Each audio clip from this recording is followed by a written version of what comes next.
unfortunately. So what the problem is, I don't know. He's got a brand new engine under the bonnet of that car, and obviously a few new gremlins with it before they get it settled in. Meantime, it's Roger Matthews coming away in the lead. Neil Gillard not that far away. Then it's Toby Coulson coming 3.5.7. Chased hard there by Toby Coulson. Chased hard, I should say, by I first met up with Roger Matthews back in my home neck of the woods over in Suffolk when he came over to do the British Championship finals with the West Suffolk Motor Club a few years ago. I thought, what a quick lad this man is, and he's certainly showing it here again this afternoon, coming up well, Roger Matthews then. Neil Gillard currently leading outright the BTRDA Autocross Championship of Great Britain. He's there in second place with the Cosworth powered escort as Toby is spun. Toby spins. As away goes Colin Claxton from Cambridge into third place. Right, HAPIS it says on the back. I can tell you that the first three letters stand for happy as pigs, but I'm not going to repeat the rest of it. As well in command. We've waited some little time for Roger to bring this car back into the sport, and it certainly looks so it's been well worth waiting for. Very easy car to detect that familiar air scoop in the back window, giving evidence of its history, which has been a very splendid one in the past for that car. He takes victory. Second result there. Second place goes to Neil Gillard. Third to Colin Claxton. Colin coming home there in the car that was used last year by a young man from Northern Ireland who's currently dominating Formula C in Lyneham Rain, and a very classic circuit for them. As the lights go green.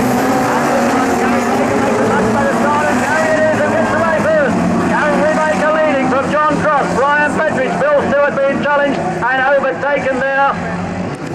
Gary coming through though with the John Minty powered car, looking very comfortable up front now.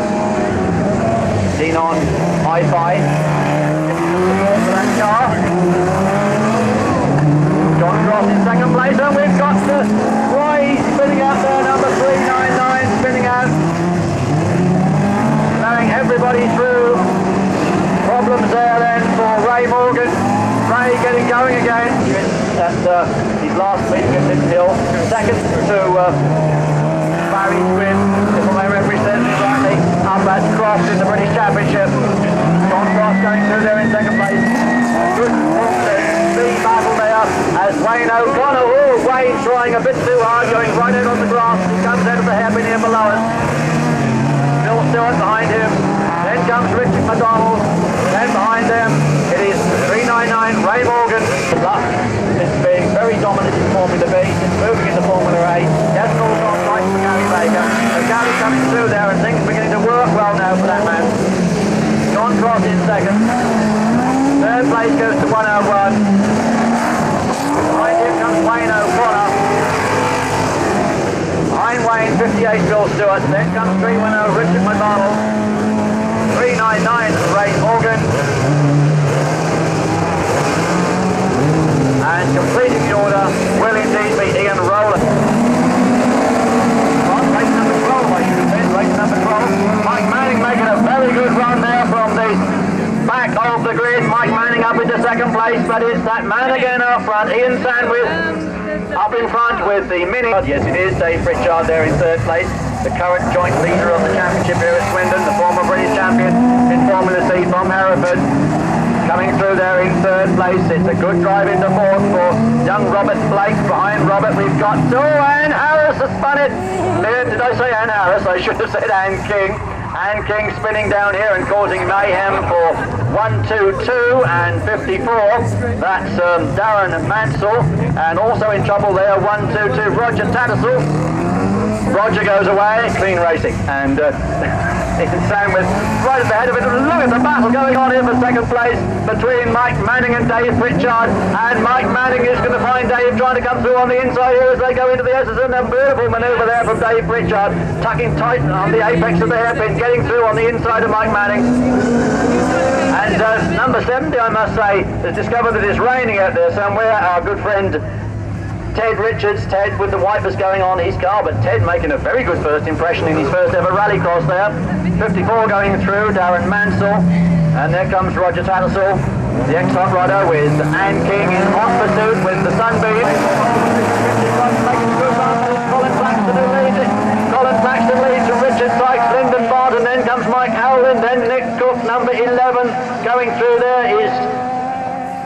Smith. I had a word with Dave Pritchard while the quads were going round, and I thought about car number 11, and indeed, car number 11 is the car that I thought it was, originally built by Dave Pritchard, and last driven in rallycross by Bristol driver Mark Baker. Going through there in last slot from Milford Haven still progresses. Mike Howland coming away then in the car that was formerly driven by Guy Williams. No, Mike Howland looks happy at the moment. Mike is leading. Second place is still Lyndon Barton in the Victoria Garage entry. Then comes Nick Jones, then Richard Sykes. Bit of a gap to John Smith. He's lost it. We've already had Mike Howling winning it. Lyndon Barton second. Nick Jones comes through to take rallycross. David's on here this afternoon. Warren Dukes.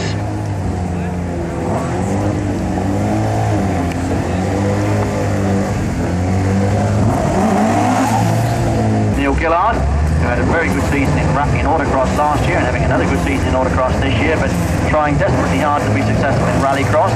266, Mick Mansell, the centre shouldn't have anybody. And then we've got 131, who I hope will make a good run this time. This is Andy Grant, former Association of South Western Motor Clubs rally champion, now into the world of rallycross with a new Dave Baskerville CDX engine in the car track P3 shell. And he makes a pretty good start from the back row of the grid, and he is already through into third place. Andy Grant up into third place. It's Ray Morgan who leads it, and gone out to grass there is the Jersey Farm Hotel entry of Mark Watson. He's cut RS100, RS200. Number 100. Gary is coming through with a terrific scrap going for second place though. Mick Mansell. This is going to be the battle of the race between Mick Mansell and Ray Morgan, and it's Mick Mansell. A good manoeuvre through on the inside there. Ray Morgan having to give best to young Mick Mansell. Now let's see what Mick can do. That's a pretty useful result. Sitting there in third place. Neil Gillard at the moment with no answer to them. Mark Watson coming in to have a close look with the beautifully turned out Peugeot.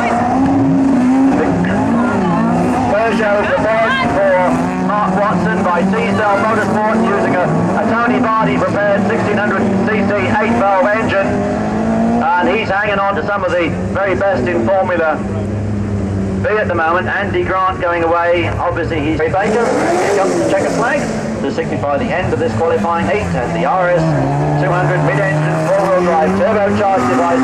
Gary Baker then through to take victory. It's going to be Mick Mansell, a very strong second place with the 2-wheel drive Mark III rear-wheel drive Escort ahead of Ray Morgan. Neil Gillard hounded home there by Mad Mark, the DJ from Radio TFM, with Andy Grant. And Morton is the early leader as they go into that first corner, but it's John Cross through to take the lead. John Cross leads it. Toby Dawson, look at Brian Bettridge, he's come through superbly well. I said it would be difficult. John Cross in the lead with the 4x4 Turbo Fiesta. Second place, the normally aspirated 6R4 of Morton Anderson. Then comes Brian Bettridge. Then a good drive here from 109 Roger Matthews in the Mark II. Wayne O'Connor looks as though a bit of rear body work on the big road. All down to third runs to decide who takes pole for the Formula A final. John Cross coming through with the new 1800 Turbo engine there from Wayne O'Connor up now into fourth place. Roger Matthews has spun out. It's going to be the last position for him, or is it going to be anything? Yes. Roger gets going again, very politely sitting there until the rest of the field has gone through before he rejoins, as a gentleman in England smirking that car worked very well. The proprietor of Supertune himself at the wheel of it, Wayne O'Connor, challenging hard on Brian Bettridge. The two Midlanders having a tremendous battle for the leading two-wheel drive. It's John Cross who wins it though. Morton Anderson in second place, and can Wayne O'Connor come through by the flag? No, I don't think he can. Brian Bettridge just takes that one from Wayne O'Connor. Bill Stewart not that far away with the Richard Sykes makes an absolutely disastrous start. And who is it going to be? It's Tony Gunson. So watch Richard Sykes. There was a lot of black smoke seemingly coming from his car as it went off the line, as if it would got a bit rich sitting there on the start. Very close to the Sellafield nuclear power station. Comes through, and he's going to need a bit of nuclear power here, I think, if he's going to retain this lead, because he's got a very closely matched duo coming up behind him, led by David Coots. Nick Shaw right in there as well. Ted Richards still in fourth, and David Coots looking for the lead and takes it. Nick Shaw. That's the leader, is David Coots, quite clearly. David driving a good race. There's a first race for his new car. It's completely took it over. And of course that reminds me that this very afternoon, of course, the World Hot Rod Championship, all of us who come from Suffolk that is, we wonder if he can do it. In the meantime, it's the lad from Aldermaston here in Berkshire leading this one, and the Colin Baxter there in second place. 109 going well in third spot. That's Roger Matthews. Andy Grant getting to terms with his new, more powerful engine in the Mark III Escort. From Aldermaston, coming down, taking a very, very tight line, power it through over the finish line. Mick Mantell wins that one. Smoking Fiesta of Colin Claxton through in second place from a very sideways Roger Matthews. Andy Grant through in fourth place, ahead of another debut driver who's shown up very well here this afternoon, Steve Harkness with the Rally Prepared Escort. I thought he's done very well. Doesn't really deserve those L plates, but I'm sure one of his mates is stuck on the back of the car. And King comes through. Mark Turner.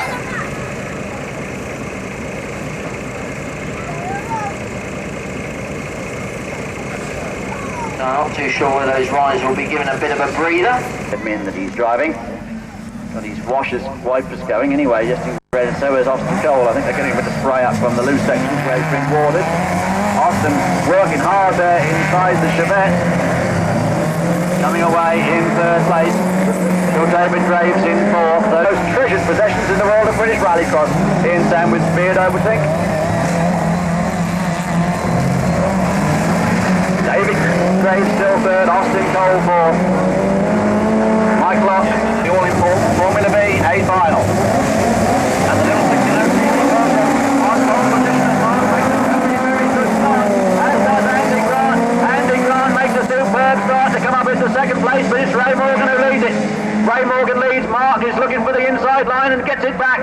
This nicely turned out motor car, as I said, prepared by T-Cell Motorsport, powered by a Tony Vardy engine. And Mark Hughes from Barnard Castle up in the northeast, putting a lot of pressure on the man from Hastings. Still Andy Grant from Barnstable in third place, Richard McDonald fourth. But Andy Grant through into second place. Mark and the stairs right once again coming through the hairpin here below us. And Andy Grant through into second place. And the former Southwestern Rally champion, really with his tail up now. Can he do anything about race leader Ray Morgan? He's really closing in. Looking for a place on the back row of the all-important day final. Andy Grant goes away. Mark Watson still in third place. Let's see what happens. Lights very shortly to go red. They are.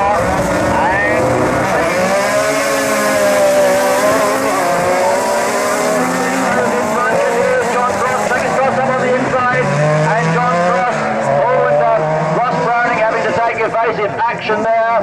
Well, Ross did go the wrong side of the course marking tyres, but I think that in all honesty, Metro 6R4. Well, she stopped saying that it's something awful because Gary leading it, Morton second, Ross Browning third, John Cross fourth.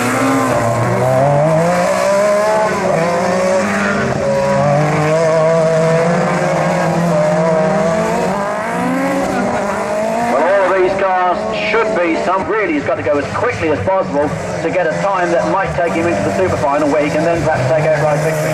John looking for his one right hand side. He's having all these very sideways again. John having to work very, very hard in there. The 4x4 Fiesta understeering wide there as he goes away. First and the second place here in the United Kingdom. And that second place, surely the most valued at the British Championship. From Gary away onto the last lap. Morton driving also a good race with the 6R4. John Cross now in the third place. He can now drive at maximum between over 1600 cc's basically, that's it. And the lights very shortly to be turned from red to green. Red is building up on the start line and the green light, and Rick Mantell leads from Brian Bedford's Wayne Oak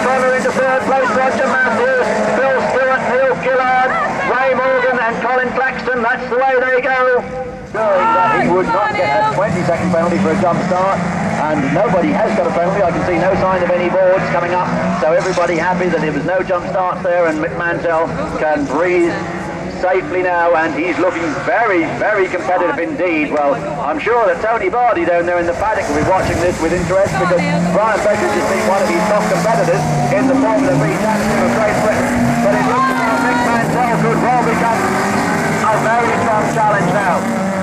Mick going away there, the order remaining the same behind him, and if anything, he's getting away from Brian Beckridge. We've long said that Mick just about staying ahead of the rest of the pack, where Roger Matthews is now up to a very strong third place. Roger looking very good, being challenged all the way by a fishtailing rover of Wayne O'Connor. Wayne trying to come up into third place, can't do it. Bill Stewart not far away, but it's Mick Mantell going away. Bill Stewart in second place. Then comes Roger Matthews, Wayne O'Connor, 58 Bill Stewart, 61 Neil Gillard, 260 Colin Claxton, 399 Ray Morgan. Well, of course, here we see Mick Mantell dominating the issue. It could be a completely different scene when we go to Brands Hatch for the next round of the British Championship. It could just be something as simple as the fact that Brian Beckridge hasn't got the right gearing for the circuit. He should know what gearing he wants for this circuit. He's the outright winner here back in May. But Wayne O'Connor has pulled off with the rover. Wayne's race has come to an end, and that's a great pity because he's a great crowd pleaser and a good driver, and the Rover V8 pulling off Brian Beckridge. And look at the scrap going on now. It's still for third place, and we've got Bill Stewart coming up alongside Roger Matthews. Roger is undaunted by it all. He hangs on to that second place. Bill trying to get the Mark 3 past the Mark 2. Can't do so. The leader's gone on for a last lap. And it is Roger Matthews still hanging on, and he's getting away again a little bit from Bill Stewart.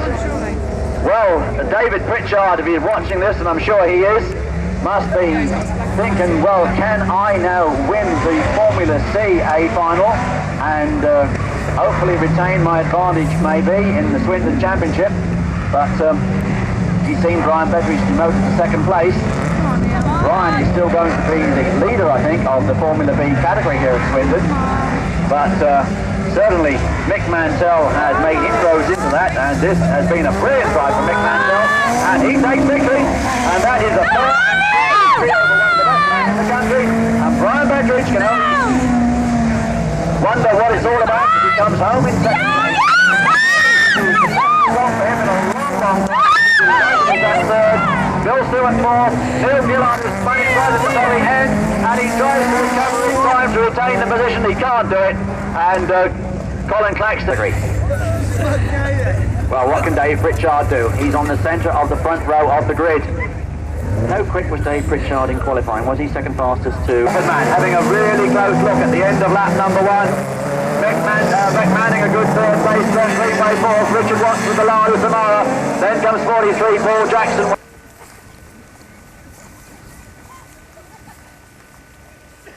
And the European Championship, then we do carry a full update list in rally racing.